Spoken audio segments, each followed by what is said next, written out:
Jadi bab baru iaitu bab yang ke-34.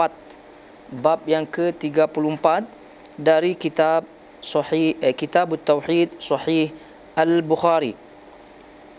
Taib. Jadi di situ Al-Imam Al-Bukhari rahimahullahu taala menyebutkan babnya, babu qaulillahi ta'ala anzalahu bi'ilmihi wal malaikatu yashhadun. Qala Mujahid wa yatanazzalu al-amru bainahum bainas sama'i as-sabi'ah wal ardi as-sabi'ah. Taib. Di situ Al-Imam Al-Bukhari rahimahullahu taala dalam bab yang ke-34 menyebutkan judul, dan beliau menukilkan di situ sebagaimana biasa firman Allah Subhanahu wa taala, kemudian juga meriwayatkan athar atau ucapan dari a'immah atau imam-imam yang terdahulu dari kalangan tabi'in. Itu dalam hal ini Mujahid. Jadi beliau menyampaikan ucapan Mujahid bin Jabr Al-Makki. Baik, sekarang kita lihat satu-satu sebagaimana apa yang disebutkan oleh beliau. Jadi anzalahu bi'ilmihi wal malaikatu yashhadun. Baik. Ini firman Allah Subhanahu wa taala dalam surah An-Nisa ayat 166. Di situ Allah Subhanahu wa taala menyebutkan Allah menurunkannya dengan ilmunya dan malaikat-malaikat pun menjadi saksi. Surah An-Nisa ayat 166. Taib. Kemudian selanjutnya athar atau ucapan daripada Mujahid. Qala Mujahid, itu Mujahid tadi kita sebutkan, Mujahid bin Jabr Al-Makki, murid daripada Ibnu Abbas radhiyallahu taala anhuma, yaitu beliau seorang imam dari kalangan at-tabi'in. Jadi beliau Imam Mujahid menyebutkan di situ yatanazzalul amru bainahun, yaitu menukilkan firman Allah Subhanahu wa taala dalam surah At-Talaq ayat 12. Di situ yatanazzalul amru bainahun, yaitu perintah Allah Subhanahu wa taala itu turun bainahunna, di antara keduanya, yaitu kata beliau bainas sama'is sabi'ah wal ardi as-sabi'ah, yaitu antara langit ketujuh dan bumi yang tujuh. Jadi perintah Allah Subhanahu wa taala itu turun dan berlaku di antara keduanya, yaitu di antara langit yang tujuh dan bumi yang tujuh. Itu dia bab yang disebutkan oleh beliau rahimahullahu taala, yaitu Imam Al-Bukhari. Taib. Jadi kalau kita melihat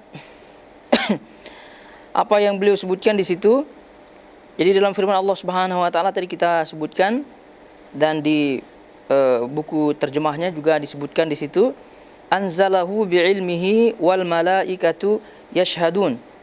Anzalahu bi'ilmihi wal malaikatu yashhadun. Itu Allah menurunkannya dengan ilmunya dan malaikat-malaikat pun menjadi saksi.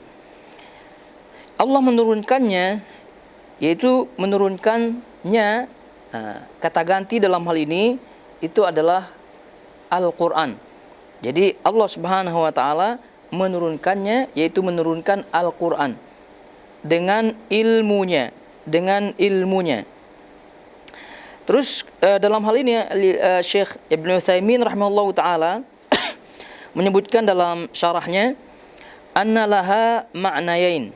Jadi anzalahu bi'ilmihi, Allah menurunkannya dengan ilmunya. Ini memiliki dua makna kata beliau. Al-ma'na al-awwal, makna yang pertama, itsbat annahu anzalahu ilaik bi'ilmin minhu annaka khayyartahu atau annaka khayyartahu min khalqihi. Taib. Jadi yang pertama makna adalah penetapan bahwa Allah Subhanahu wa taala menurunkannya, yaitu menurunkan Al-Quran kepadamu, itu kepada Nabi SAW, bi'ilmin minhu, dengan pengetahuan dari Allah Subhanahu wa taala bahwa kamulah yang dipilih dari seluruh makhluk. Bahwa kamulah yang dipilih, yaitu kamu dalam ini Nabi SAW, dari seluruh makhluk. Jadi makna yang pertama kata beliau adalah itsbat, penetapan bahwasanya Allah Subhanahu wa taala menurunkan Al-Qur'an kepada Nabi SAW dengan sepengetahuan, yaitu dengan ilmu pengetahuan Allah Subhanahu wa taala bahwa Nabi Muhammad SAW itulah yang dipilih dari seluruh makhluk. Itu semua itu berdasarkan ilmu Allah Subhanahu wa taala, pengetahuan Allah. Jadi Al-Qur'an yang diturunkan oleh Allah Subhanahu wa taala tentu adalah ilmunya Rabbul Alamin. Kemudian Nabi yang dipilih oleh Allah Subhanahu wa taala juga berdasarkan ilmu Allah Subhanahu wa taala dan diberitahukan itu kepada Nabi SAW. Dan itulah tadi kita sebutkan penetapan, yaitu makna yang pertama di sini. Kemudian makna yang kedua, annal ilma huna muradun bihi al-ma'lum. Annal ilma huna muradu bihi al-ma'lum. Anzalahu bi'ilmihi, yaitu ilmu yang dimaksud di sini adalah al-ma'lum, yang telah diketahui, yang telah diketahui. Mana kata Syekh Utsaimin tadi disebutkan ada dua makna dalam firman Allah Subhanahu wa taala, anzalahu bi'ilmihi, yaitu Allah menurunkannya dengan ilmunya. Ilmunya. Menurunkannya tadi dah tidak ada masalah ya. Jadi yang dimaksudnya di situ adalah Al-Qur'an. Jadi Allah menurunkannya, yaitu menurunkan Al-Qur'an dengan ilmunya. Maka apa yang dimaksud dengan ilmunya tadi ada dua ya. Ada dua, yaitu berupa penetapan bahwa Al-Quran itu diturunkan kepada Nabi SAW, bahwa Nabi SAW itu dipilih ya untuk menerima Al-Quran dari seluruh makhluknya. Kemudian yang kedua adalah annal ilma huna muradun bil ma'lum. Muradu bihi al-ma'lum, yaitu ilmu yang dimaksud di sini adalah maksudnya adalah al-ma'lum, yang telah diketahui, suatu hal yang telah diketahui. Taib. Maknanya apa? Suatu hal yang telah diketahui, maksudnya dengan ilmunya Allah Subhanahu wa taala sebelum dan sesudahnya Allah telah mengetahui. Sebelum dan sesudahnya Allah Subhanahu wa taala telah mengetahuinya. Taib. Dalam bab ini, bab yang ke-34 ya, bab yang ke-34 ini Al-Imam Al-Bukhari rahimahullahu taala ingin menyampaikan kepada kita dan menegaskan kepada kita i'tiqad atau akidah, keyakinan Ahlus Sunnah wal Jamaah. Tentang apa? Pertama, tentang Allah Subhanahu wa taala anzalahu. Allah itu menurunkan. Berarti kalau menurunkan itu penurunan atau menurunkan itu menurut akal, ya, itu menurut akal. Itu yang namanya menurunkan itu pasti dari atas ke bawah. Jadi kalau ada yang menyebutkan menurunkan itu dari bawah kemudian ke atas, itu namanya menaikkan. Tapi ini kalau menurunkan dari atas ke bawah, dari atas ke bawah. Dan itu menunjukkan bahwasanya Allah Subhanahu wa taala Maha tinggi. Allah Maha tinggi dari segi zatnya, kemudian dari segi sifatnya. Nah, dengan kata lain ini menunjukkan bahwa Allah Subhanahu wa taala memiliki sifat ulu. Allah Subhanahu wa taala ali, Maha tinggi dari sisi zatnya. Allah Maha tinggi di atas arsy-Nya. Allah Maha tinggi dari segi sifatnya, dari segi kedudukannya. Nah, ini yang mengisyaratkan hal itu. Kemudian anzalahu bi ilmihi,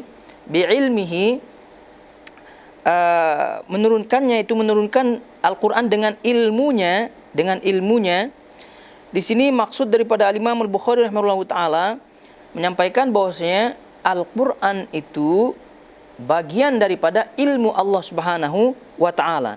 Bagian daripada ilmu Allah Subhanahu wa taala.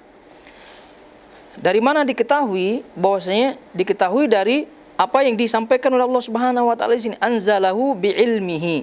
Allah menurunkannya dengan ilmunya. Nah, ini sebagai bantahan tentunya bagi orang yang mengatakan bahwa Al-Quran adalah makhluk.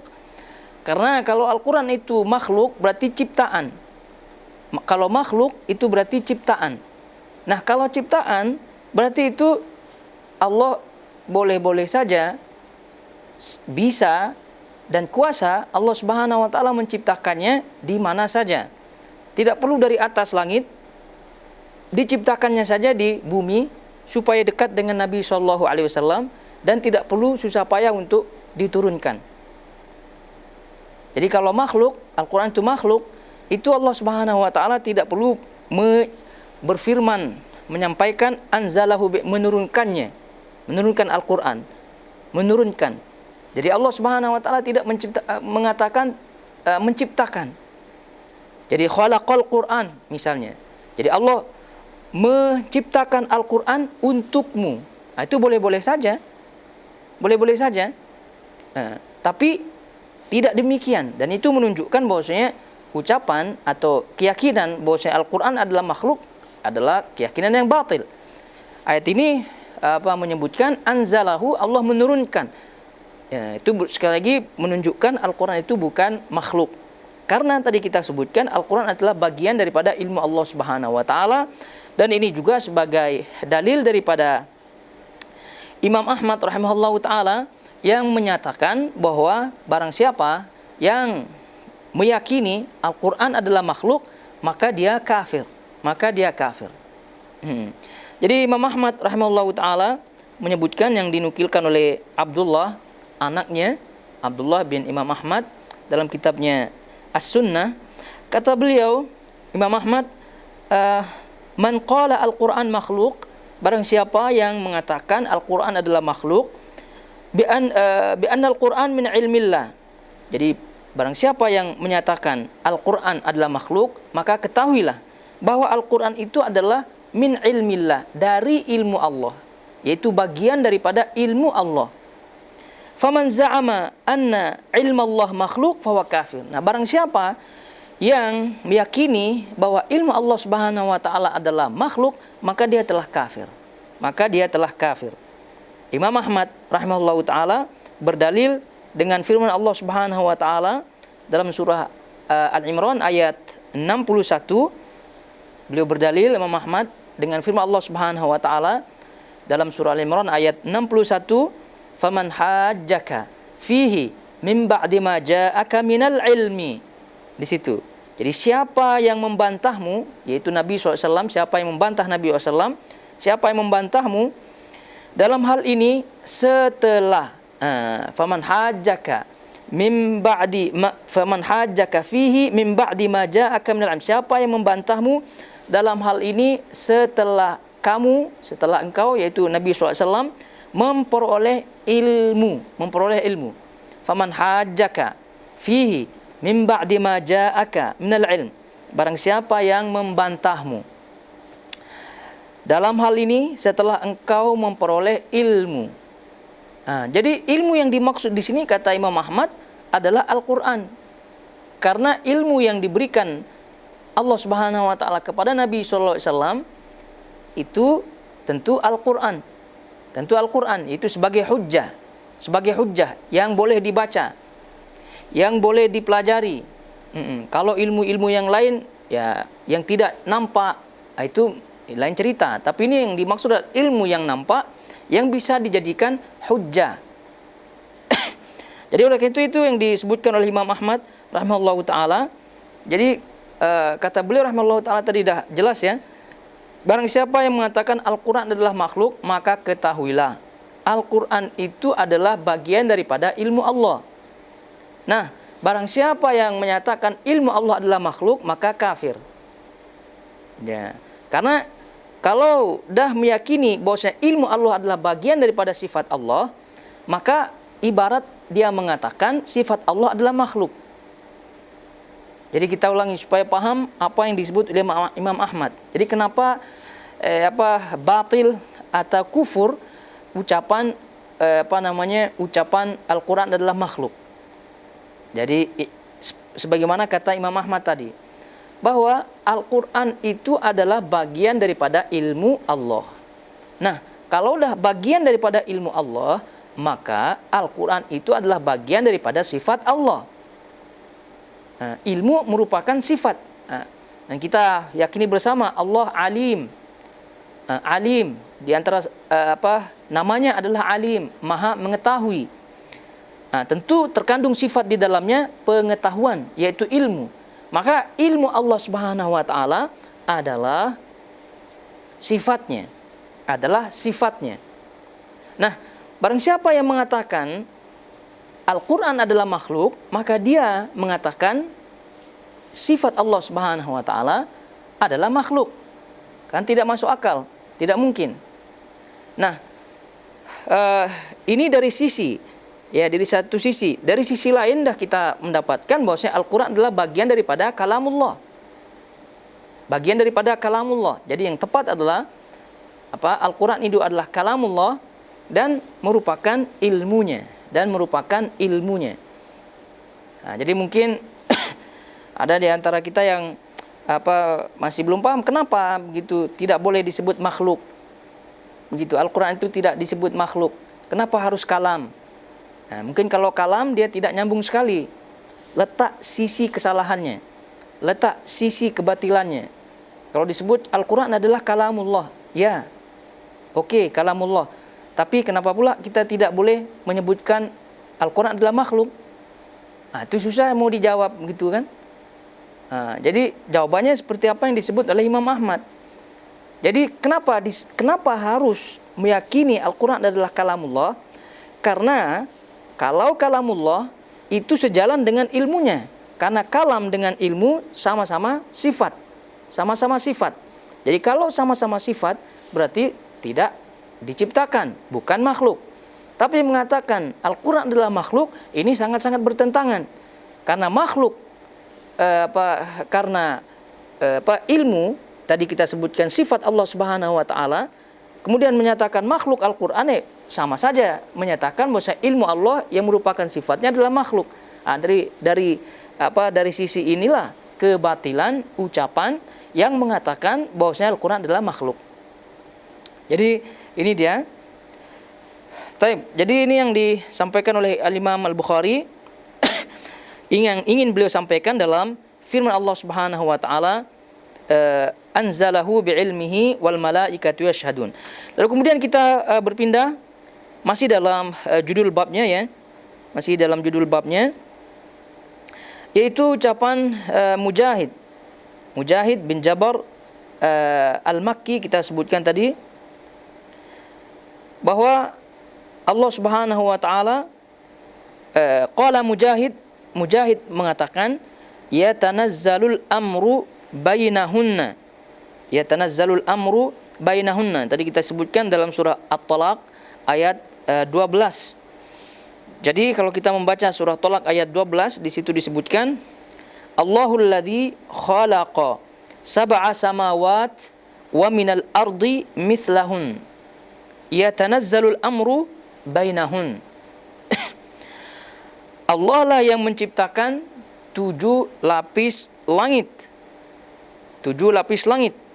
Wa minal ardi mithlahun, dan menciptakan bumi mithlahunna, semisal dengannya, yaitu semisal dengan 7 lapis langit tadi.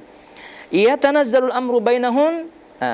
Jadi perintah Allah Subhanahu wa taala itu turun bainahunna, antara keduanya. Turun maknanya berlaku di antara keduanya. Dari takdir baik itu takdir yang kauni, takdir yang syar'i, itu semua adalah bagian daripada perintah Allah Subhanahu wa taala atau amrullah.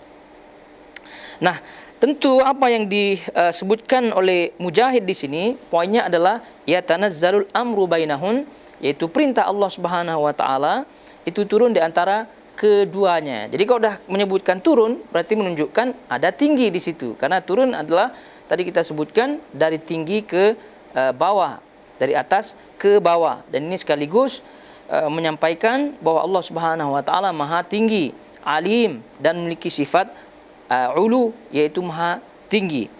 Dan pernah kita sebutkan ulu di sini tinggi yang dimaksud adalah tinggi secara mutlak. Jadi tinggi, Allah Subhanahu wa taala maha tinggi. Kalau kita menyebutkan istiwa, itu tinggi juga, tapi tinggi yang ditunjukkan oleh istiwa adalah tinggi nisbi, yaitu nisbah saja. Nisbah yaitu disandarkan. Ya, maksudnya apa? Jadi ketika kita menyebutkan sifat istiwa bagi Allah Subhanahu wa taala, itu menunjukkan ketinggian Allah Subhanahu wa taala yang dinisbatkan kepada arsy. Yang dinisbatkan kepada arsy, yaitu istiwa tsumma stawa 'alal arsy. Jadi Allah Subhanahu wa taala tinggi, tapi tingginya adalah nisbi yang sandarkan kepada arsy. Jadi kalau kita sebut istiwa, itu selalu disandarkan kepada arsy-nya Allah Subhanahu wa taala.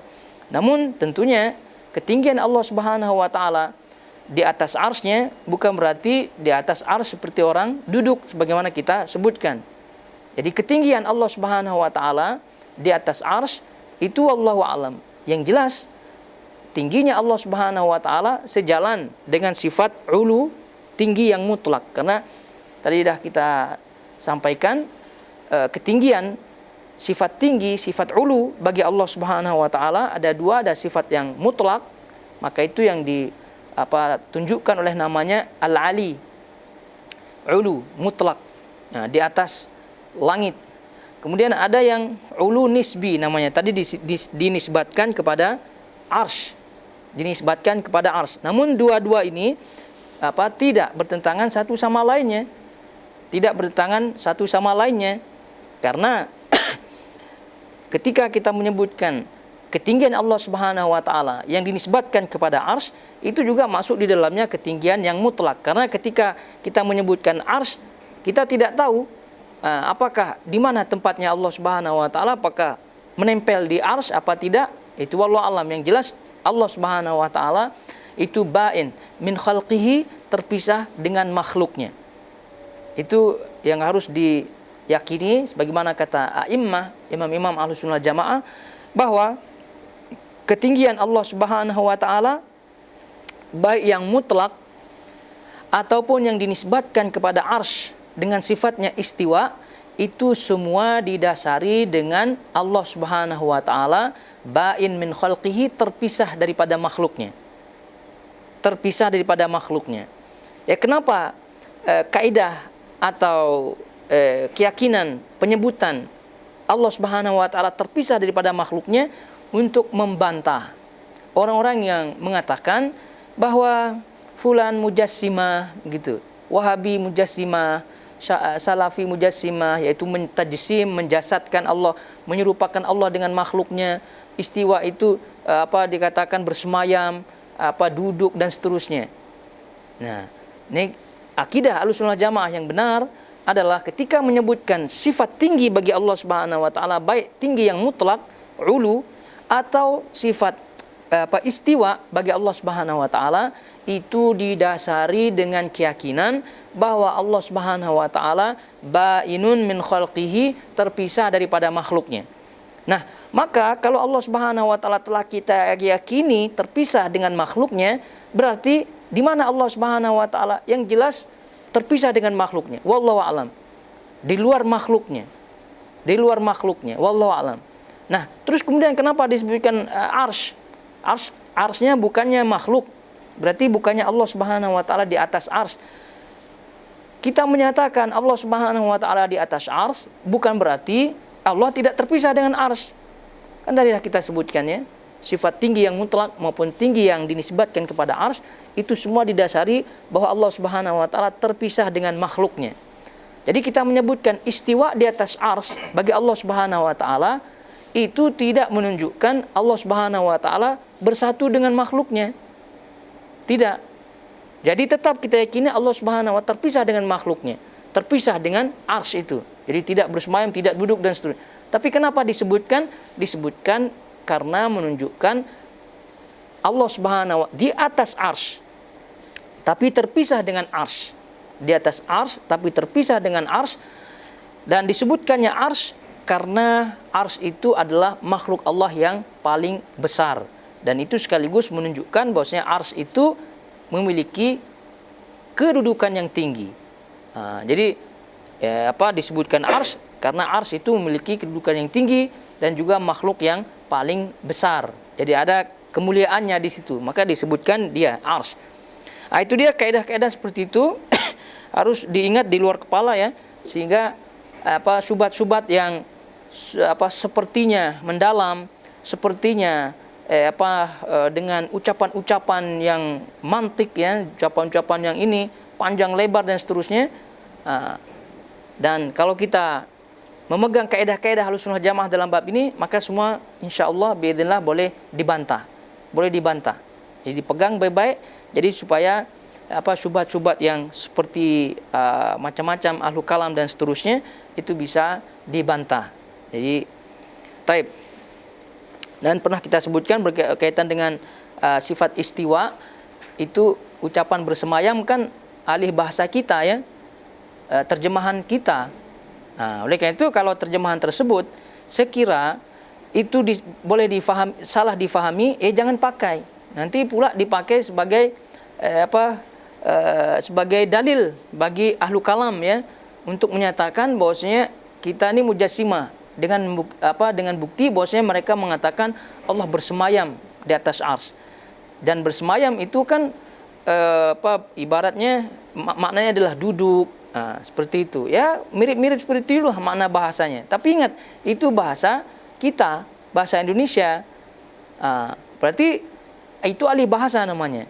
Oleh karena itu kalau alih bahasa atau terjemahan yang sekira gitu ya boleh salah difahami, maka ya tinggalkan saja, sebut saja istiwa. Baru apa maksudnya istiwa, jelaskan gitu. Taib. Itu dia daripada maksud Al-Imam Al-Bukhari rahimahullahu taala. Dan tentu apa yang disebut oleh Imam Mujahid tadi kaitannya dengan perintah Allah Subhanahu wa taala turun di antara keduanya, di antara kata beliau bainas sama'is sabi'ah, di antara 7 lapis langit, wal ardi as-sabi'ah, dan 7 lapis bumi. Ini menunjukkan bahwasanya bumi itu seperti langit yang terdiri daripada 7 lapis. Karena kalau kita membaca Al-Quran, tidak ada yang menyebutkan secara lafaz bumi itu 7 lapis, tidak ada. Yang ada adalah langit. Seperti yang di sini, Allahul ladzi khalaqa sab'a samawat. Allah yang telah menciptakan 7 lapis langit. 7 lapis langit. Jadi 7 berarti yang ada secara lafaz itu adalah langit saja yang 7. Adapun bumi tidak ada secara lafaz yang menunjukkan bahwasanya 7 bumi itu 7. Namun ayat ini walaupun bukan secara lafaz, tapi secara makna dia menunjukkan bahwasanya bumi itu sama dengan langit. Karena Allah menyatakan di sini wal ardi mithlahun, dan Allah menciptakan bumi mithlahun semisal dengannya, semisal dengan 7 lapis langit. Berarti boleh disimpulkan 7 lapis langit di situ menunjukkan bahwasanya Allah Subhanahu wa taala menciptakannya dengan seperti 7 lapis bumi sama dengan langit, yaitu terdiri daripada 7 lapis. Dan itu juga yang disampaikan oleh Nabi sallallahu alaihi wasallam ketika menyebutkan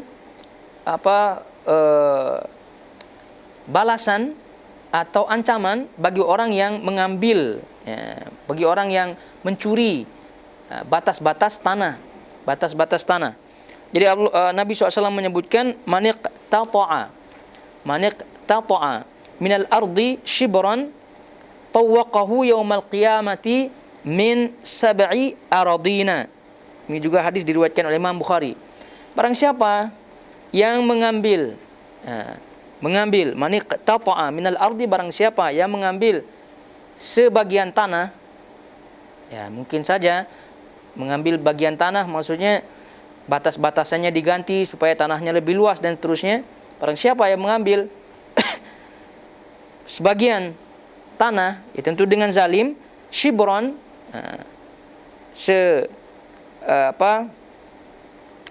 sedikit, tawaqahu yaumal qiyamati min sab'i aradina, itu Allah Subhanahu wa taala akan meletakkannya atau meletakkan di atasnya, akan dipikulnya begitu pada hari kiamat, min sab'i aradina, dari 7 lapis bumi.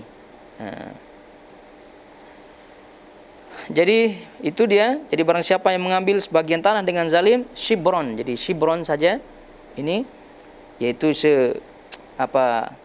sedepa, gitu. Tawwaqahu yaumal qiyamati min sab'i ardina. Jadi Allah Subhanahu wa taala akan menyuruhnya untuk memikul pada hari kiamat 7 lapis bumi. Nah, ini ucapan Nabi SAW 7 lapis bumi ini adalah sebagai dalil kuat bahwasanya bumi itu terdiri daripada 7 lapis. Jadi tadi kita sebutkan dalam Al-Quran tidak disebutkan secara lafaz, namun secara dari hadis Nabi SAW disebutkan secara lafaz bahwasanya bumi terdiri daripada 7 lapis. Nah, tapi masalahnya 7 lapis bumi dengan 7 lapis langit itu sudah kita confirm ya dengan dalil yang ada 7 lapis. Tapi apakah lapis-lapisnya sama dengan lapis langit apa tidak? Kan kalau lapis langit antara lapis yang satu, tingkatan yang satu dengan tingkatan yang lain, lapis satu dan lapis lain itu jaraknya 500 tahun perjalanan. Jadi apakah seperti itu juga bumi? Itu kata para ulama khilaf, berbeda pandangan di situ. Ada yang menyebutkan iya, sama. Ada yang menyebutkan tidak.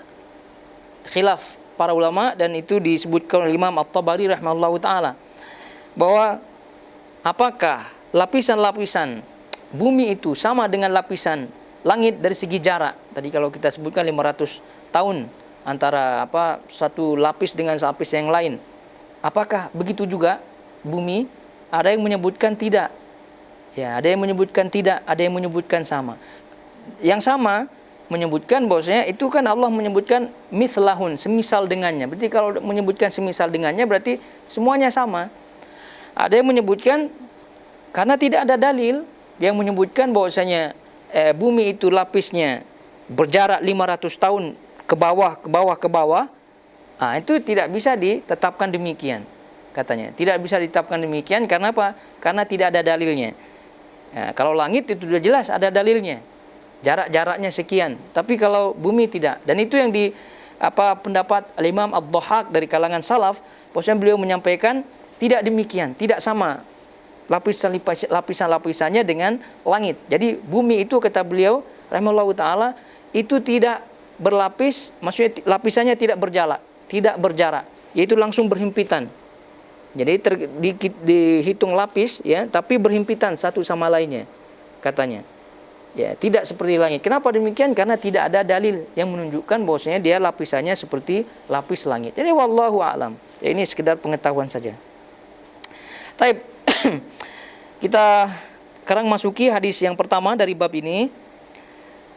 Jadi qala al-Imam Al-Bukhari rahimahullahu taala, haddatsana Musaddadun qala haddatsana Abu al-Ahwas qala haddatsana Abu Ishaq al-Hamdani an al-Bara' ibn Azib qala Rasulullah sallallahu alaihi wasallam, ya fulan idza awaita ila firashik faqul Allahumma aslamtu nafsi ilaik wa wajjahtu wajhi ilaik wa fawwadtu amri ilaik wa alja'tu dhahri ilaik raghbatan wa rahbatan ilaik la malja'a wa la manja minka illa ilaik amantu bi kitabika alladhi anzalta wa bi nabiyyika alladhi arsalta fa innaka in mutta fi lailatika mutta 'ala al-fitrah wa in asbahta ajran. Taib, itu yang diriwayatkan oleh Al-Imam Al-Bukhari rahimahullahu taala. Dan ini hadis daripada Al-Bara' ibn Azib radhiyallahu taala anhuma. Al-Bara' ibn Azib. Al-Bara' itu sahabat Nabi SAW. Kemudian ayahnya juga terhitung sahabat Nabi SAW, yaitu Azib. Al-Bara' ibn Azib radhiyallahu taala anhuma, dan terhitung di zaman Nabi SAW beliau terhitung sahabat yang kecil ya, sahabat kecil. Dia seumuran dengan Abdullah bin Umar. Ya, karena ketika perang Badar, Abdullah bin Umar dan Bara' bin Azib belum cukup umur untuk ikut perang Badar, padahal mereka ingin mengikuti perang Badar. Tapi karena belum cukup umur pada waktu itu, jadi mereka tidak diizinkan oleh Nabi SAW. Jadi Al-Bara' bin Azib ini terkenal dengan ulamanya, di kalangan sahabat-sahabat Nabi SAW, terutama setelah meninggalnya sahabat-sahabat yang senior, ya. Jadi beliau yang memiliki ilmu daripada hadis-hadis Nabi Sallallahu Alaihi Wasallam, karena beliau sering bersafar dengan Nabi SAW. Disebutkan dalam biografinya sebanyak 18 safar beliau bersama Rasulullah SAW, sehingga ini menunjukkan bahwa beliau bersama Rasulullah SAW sering, dan keseringan itu menunjukkan bahwasanya tentu beliau memiliki ilmu yang banyak. Beliau meninggal sekitar tahun 72 Hijriah radhiyallahu taala anhu. Nah, ini salah satu hadis yang menunjukkan kedekatan beliau dengan Rasulullah SAW, karena hadis ini ditujukan kepada Al-Bara' bin Azib. Nah, tentu ya kepada kita semua tentunya. Taib, itu dia. Jadi kata Al-Bara' bin Azib di sini, Al-Bara' berkata, Rasulullah Shallallahu Alaihi Wasallam bersabda. Dalam lafaz lain disebutkan, qala li Rasulullah sallallahu alaihi wasallam. Rasulullah sallallahu alaihi wasallam berkata kepadaku. Nah, itu jelas menunjukkan bahwasanya ini hadis ditujukan kepada beliau radhiyallahu ta'ala anhu. Jadi kalau lafaz ini tidak menunjukkan kepada beliau, ya, tapi lafaz lain menunjukkan bahwa hadis ini ditujukan oleh Rasulullah SAW kepada Al-Bara' bin Azib. Jadi qala li, dalam lafaz lain Rasulullah SAW berkata kepadaku. Di sini menyebutkan Rasulullah SAW bersabda, hai fulan. Qala Rasulullah SAW, ya fulan. Ya. Hai fulan. Nah, jadi fulan di sini siapa? Sudah jelas dalam riwayat lain tadi kita sebutkan, di sini tentu Al-Bara' bin Azib. Jika engkau mendatangi kasurmu, maksudnya tempat tidur, ya. Jadi idza awaita ila firashik, itu tempat tidurmu, tempat tidurmu. Nah, itu mau tempat tidur apa saja. Nah, dan ini menunjukkan bahwasanya kebanyakan doa-doa tidur seperti ini itu menunjukkan tidur malam, ya, menunjukkan tidur pada waktu malam. Kemudian maka panjatkanlah doa, yaitu ucapkanlah doa. Dan ini tentu doa yang masyhur, ya, doa sebelum tidur, Dan doa-doa sebelum tidur atau wirid-wirid sebelum tidur itu banyak tentunya. Oleh karena itu apabila kita hendak tidur, maka jangan lupa membaca wirid-wirid tersebut. Jadi terkadang kita semangat kita tinggi, terkadang kurang dan seterusnya. Nah, kalau ketika semangatnya tinggi, maka usahakan semua yang ada di situ dibaca semua. Ya, salah satunya ini. Tapi kalau sekira moodnya atau semangatnya, karena itu adalah tabiat manusia, maka ya paling tidak jangan lupa membaca doa sebelum tidur. Ya, gitu. Nah, ini adalah doa yang sangat utama sekali tentunya kalau kita membaca, ya, di sini. Jadi ini yang diajarkan Rasulullah SAW kepada Al-Bara' bin Azib dan juga kepada kita semua. Hendaklah ketika kamu mau tidur, maka ucapkanlah doa. Ya, di situ Allahumma aslamtu nafsi ilaik, dan akhirnya, dan tadi kita sebutkan, kita lihat di situ maknanya. Faqul Allahumma aslamtu nafsi ilaik. Ya Allah, aku pasrahkan jiwaku kepadamu. Aslama yuslimu, pasrah, berserah diri. Pasrah, istislam. Dari kata-kata istislam. Maka dari sini juga diambil kata-kata Islam. Karena seorang muslim itu ibaratnya kan memasrahkan diri, menyerahkan diri. Nah, tiada kuasa, tiada daya, dan diserahkan jiwa dan raga kepada Allah Subhanahu wa taala. Itu makna istislam. Jadi kalau ketika berperang, ya, perang terjadi, misal musuh kalah, maka musuh disebut istislam. Ya, angkat tangan dah. Itu namanya istislam, angkat tangan, menyerah. Nah, jadi kalau udah menyerah, maka pasrah. Nah, jadi sini, ya Allah, aku aslamtu nafsi ilaik, aku pasrah, menyerahkan jiwaku kepadamu. Jadi tentu ketika kita tidur, dah kita tahu bahwasanya tidur itu adalah akhul maut. Tidur itu adalah saudara daripada maut. Dan Allah Subhanahu wa taala itu sekehendaknya menahan jiwa itu, ya, menahan jiwa dan melepaskan jiwa itu. Jadi menahan nyawa dan melepaskan nyawa itu. Jadi kalau ditahan, jadi maka dia kemungkinan akan hidup, ya. Tapi kalau dilepas atau sebaliknya, jadi Allah Subhanahu wa taala boleh saja mematikan gitu, ya, mematikan kita, dan boleh saja tidak. Dan itu banyak sekali fakta-faktanya. Orang itu tidur kemudian tidak bangun lagi. Dan tentu kita bermohon kepada Allah Subhanahu wa taala agar kita dijauhkan daripada kematian yang tiba-tiba seperti itu. Namun untuk antisipasi, ya, menjaga-jaga, wallahu alam gitu kan. Kita berdoa tadi kita sebutkan supaya kita dijauhi dengan kematian seperti itu, tapi jaga-jaga. Nah, jaga-jaganya seperti apa, ya? Jangan lupa baca doa, ya, seperti ini. Jadi ketika kita mau tidur, kita pasrahkan, kita menyerah kepada Allah Subhanahu wa taala. Dah apapun yang terjadi, dah terserah Allah Subhanahu wa taala. Itu menunjukkan kita berlepas diri kepadanya. Berlepas diri, menyerahkan diri, jiwa dan raga kepadanya. Itu ya maknanya aslamtu nafsi ilaik. Aslamtu, aku menyerahkan diri, berpasrah diri, jiwa dan raga, nafsi, ilaik, kepadamu, ya Allah Subhanahu wa taala.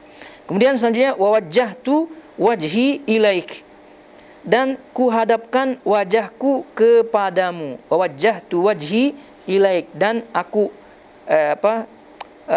hadapkan wajahku kepadamu. Karena kenapa tidak disebutkan badan di sini dan seterusnya? Karena yang paling mulia dari tubuh kita ini adalah wajah. Sehingga Rasulullah SAW itu tidak membenarkan memukul wajah. Tidak membenarkan memukul wajah. Dan kita ketika sujud, yang kita sujud, letak sujud adalah wajah. Maka yang paling mulia dari badan kita ini, kita tujukan, kita hadapkan kepada Allah Subhanahu wa taala. Dan ini bentuk daripada, bagian daripada kita punya penyerahan kepadanya Rabbul Alamin. Dan kuhadapkan wajahku kepadamu. Kemudian wa fawwadtu amri ilaik. Wa fawwadtu amri ilaik, dan aku serahkan urusanku kepadamu. Jadi at-tafwid, fawwada yufawwidu, yaitu menyerahkan. Jadi makna fawwada yufawwidu itu menyerahkan, memberikan sepenuhnya. Memberikan sepenuhnya. Jadi aku serahkan, memberikan sepenuhnya urusanku kepadamu. Serahkan urusanku kepadamu. Jadi urusan berupa apa? Jadi banyak urusan-urusan kita, dari hidup kita, ya, dari pagi sampai itu semua banyak urusan kita. Jadi urusan yang dimaksud ini semua dalam kehidupan itu, baik zahir maupun yang batin. Itu yang kita serahkan kepada Allah Subhanahu wa taala.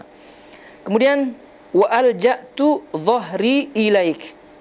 Sesungguhnya aku sandarkan punggungku kepadamu. Karena ini posisi kita tidur, ya. Posisi kita tidur, dan itu juga yang menunjukkan kita juga berserah diri kepadanya ketika kita menyandarkan punggung kita di atas tempat tidur.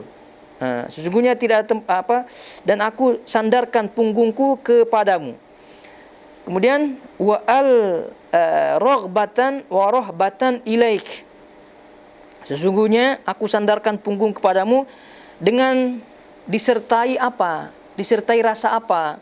Dengan disertai harap-harap cemas kepadamu. Jadi raghbatan wa rahbatan ilaik. Jadi aku menyandarkan punggung kepadamu raghbatan. Raghbatan maknanya harapan. Rahbatan ilaik maknanya cemas, takut. Maka terjemahnya di sini disebut berharap-harap cemas. Ya, sebab itu boleh-boleh saja itu, ya. Berharap-harap cemas. Karena raghbatan, ketika kita menyandarkan punggung kita kepada Allah Subhanahu wa taala, maka al-khauf war raja, dan ini telah kita pelajari, ya. Jadi dalam jiwa kita itu senantiasa ada al-khauf war raja. Rasa takut dan rasa mengharap kepada Allah Subhanahu wa taala itu harus ada. Dan ketika orang itu berhadapan dengan sakratul maut, di akhir-akhir ajalnya, ketika ajal menghampirinya, Maka salah satu di antara adabnya adalah ini, roghbatan wa rohbatan. Adanya rasa mengharap dan ada rasa takut kepadanya Rabbul Alamin. Tapi posisi ketika kita sakit atau maut dan seterusnya, ya tentu roghbah, rasa harap itu lebih diutamakan. Rasa harap itu lebih diutamakan. Tapi karena ini posisi tidur, tidak jelas ya, tidak jelas sakit, tidak, itu tidak. Jadi harapan dengan takutnya sama. Harapan dengan takutnya sama. Sehingga ini menunjukkan bahwa ketika kita tidur itu memang dalam keadaan waspada sebetulnya, dalam keadaan waspada. Karena itu di sini disebutkan sesungguhnya aku sandarkan punggungku kepadamu roghbatan dengan ada rasa harap, rohbatan ilaik dan juga ada rasa takut kepadamu. Roghbatan rasa harap, mengharap apa? Rahmat tentunya ya. Kemudian rohbatan dengan rasa takut. Kemudian selanjutnya la malja'a wala manja minka ilaik. Sesungguhnya la malja, tidak ada tempat bersandar. Tidak ada tempat bersandar, tidak ada tempat bernaung. Tidak ada tempat bersandar, tidak ada tempat bernaung. Wala malja, dan tidak ada tempat keselamatan. La malja'a wala manja. La malja'a wala manja. Jadi tidak ada tempat bersandar, tidak ada tempat berlindung gitu. Tidak ada tempat. Maka bahasanya ya, kalau sekarang itu minta perlindungan itu luju, bahasa Arabnya luju, itu minta perlindungan. Ini juga la malja'a. Jadi tidak ada tempat bersandar, maknanya tidak ada tempat berlindung. Wala manja, dan juga tidak ada tempat keselamatan. Minka illa ilaik. Tidak ada tempat keselamatan selain kepadamu. Jadi kalau kita melihat lafaz-lafaznya, diperhatikan lafaznya. La malja'a, malja'a tadi tempat bersandar, tempat berlindung. Berarti tidak ada tempat bersandar, tidak ada tempat berlindung. Mau cari kemana? Tidak ada tempat. Wala manja, manja tempat keselamatan, juga tidak ada keselamatan. Cara selamat tidak ada. Jadi tidak ada tempat berlindung, tidak ada cara selamat minka, darimu. Ya, karena Allah Subhanahu wa taala memiliki yang namanya azab. Kita yakin itu. Allah Subhanahu wa taala sari'ul hisab. Allah Subhanahu wa taala maha cepat hisabnya. Innallaha sari'ul hisab, kita baca dalam Al-Qur'an. Sesungguhnya Allah Subhanahu wa taala maha cepat hisabnya. Jadi tidak ada cara berlindung, bersandar, mau cari kemana.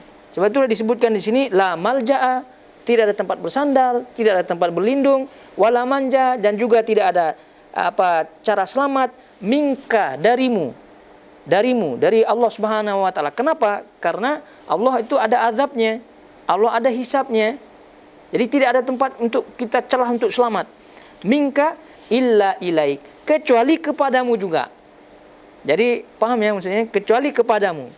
Ini dari segi lafaznya. Jadi kalau melihat lafaznya insyaallah lebih faham makna doa ini. Jadi setelah kita mengetahui tidak ada tempat lari kemana-mana gitu ya dari azab Allah Subhanahu wa taala, pasrah kita, maka jalan satu-satunya adalah illa ilaik. Jalan satu-satunya adalah kecuali ilaik, kepadamu, kembali lagi kepadamu. Tidak ada tempat keselamatan, tidak ada tempat berlindung dari azabmu kecuali kembali kepadamu. Kecuali kembali kepadamu. Jadi ujung-ujungnya la haula wala quwata illa billah. La haula wala quwata illa billah.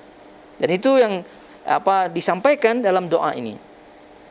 Kemudian selanjutnya, amantu bi kitabikal ladzi anzalta. Sesungguhnya saya beriman, amantu, saya beriman kepada bi kitabika, kepada kitabmu, alladzi anzalta, yang engkau turunkan, Jadi ini yang menjadi poin Imam Bukhari ya. Ini panjang lebar, rupa-rupanya ini yang jadi poinnya. Bahwasanya Allah Subhanahu wa taala menurunkan kitabnya kepada nabinya. Amantu bi kitabikal ladzi anzalta wa bi nabiyyikal ladzi arsalta. Yang engkau saya beriman kepada kitabmu yang kau turunkan, dan juga saya beriman kepada nabimu yang engkau utus. Fa innaka, kata Nabi SAW, setelah membaca doa ini, kata Nabi SAW, fa innaka in mutta fi lailatika mutta alal fitrah wa in asbahta ajran. Maka sekira engkau meninggal di malammu, di malam itu ketika setelah membaca doa ini, maka engkau meninggal di atas fitrah. Di atas fitrah. Jadi fitrah maknanya di atas kesucian. Kesucian dari apa? Dari bahwasanya dia meninggal di atas Islam. Fitrah, suci, maknanya Islam. Kalau udah Islam, maka maknanya di atas sunnah.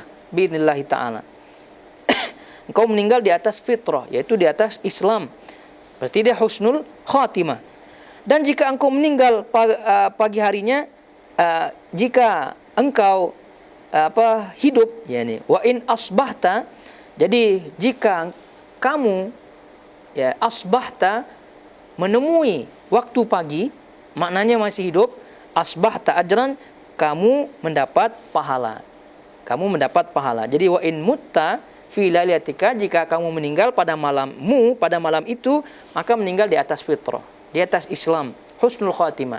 Wa in asbahta, nah jika kamu masih hidup besok pagi, menjumpai pagi, asbahta ajran, kamu menjadi atau mendapatkan, memperoleh pahala, Dan ini hadis yang dijadikan dalil oleh para ulama bahwa lafaz-lafaz zikir yang disampaikan oleh Nabi SAW atau lafaz doa zikir yang disampaikan oleh Nabi SAW itu adalah ibadah. Itu adalah ibadah, lafaz-lafaznya, maka tidak boleh diganti. Tidak boleh diganti. Ya, oleh karena itu dalam lafaz lain, dalam riwayat lain, Bara' bin Azib ketika diajari oleh Rasulullah SAW doa ini, dan Bara' bin Azib ini terkenal dengan sahabat yang sangat detail meriwayatkan hadis, lafaz per lafaz. Jadi beliau ketika awal diajarkan oleh Nabi, beliau mencoba menghafalnya, namun ketika sampai pada lafaz amantu bi kitabikal ladzi anzalta wa bi nabiyyikal ladzi arsalta. Wa bi nabi, ketika sampai lafaz wa bi nabiyyikal ladzi arsalta, Bara' mengatakan wa bi rasulikal ladzi arsalta. Jadi lafaz nabi diganti dengan rasul. Ya, entah sepertinya tersilap ya, karena namanya baru menghafal ya. Tapi karena detailnya beliau setor hafalannya atau sampaikan hafalannya itu kepada Nabi SAW. Itu menunjukkan bahwasanya beliau sangat detail dalam meriwayatkan lafaz per lafaz. Jadi awal mulanya beliau tersilap, jadi mengucapkan nabi menjadi rasul. Wa bi nabiyyikal ladzi arsalta wa bi rasulikal ladzi arsalta. Tapi ditegur oleh Nabi SAW menjadi wa bi nabiyyikal ladzi arsalta. Jadi walaupun maknanya secara umum rasul dengan nabi ini sama, ya, secara umum ya, maknanya sama, namun Nabi SAW tetap pilih lafaz nabi. Dan ini menunjukkan bahwasanya lafaz zikir yang diajarkan oleh Nabi SAW itu adalah lafaz yang berbentuk ibadah. Jadi tidak boleh diganti-ganti. Tidak boleh diganti-ganti. Dan kalau melihat penjelasan para ulama, kenapa Nabi SAW memilih lafaz nabi? Karena lafaz nabi itu lebih khusus. Lafaz nabi itu lebih khusus daripada lafaz rasul. Karena kalau menunjukkan rasul, itu boleh-boleh jadi Jibril alaihissalatu wassalam juga Rasulullah. Jadi kalau kita melihat, aku beriman kepada kitabmu yang engkau turunkan kepada Rasulmu, misalnya pada Rasulmu. Boleh-boleh saja Allah juga menurunkan kitab kepada Jibril dulu ya, kepada selanjutnya kepada Nabi SAW. Jadi oleh karena itu masih umum, Rasulnya masih umum. Tapi kalau menyebutkan Nabi, itu udah khusus kepada Nabi SAW. Ini penjelasan para ulama. Namun tadi kita sebutkan sebagai dalil bahwasanya lafaz zikir dari lafaz-lafaz yang ada itu lafaz berbentuk ibadah, maka tidak diganti-ganti. Taibah al-akhwat al-akhawat, jamaah semua yang dirahmati Allah Azza wa Jal. Jadi kiranya sampai di sini dulu bahasan kita untuk halaqah kali ini, dan semoga Allah Subhanahu wa taala menjadikan kita hamba-hambanya yang berserah diri kepadanya, kemudian juga yang mampu menjalankan perintah-perintahnya, dan juga diberikannya kepada kita semua husnu al-khatimah. Taib, barakallahu fikum semuanya, wa sallallahu ala nabiyina Muhammad wa ala alihi wa sahbihi wasallam. Wassalamualaikum warahmatullahi wabarakatuh.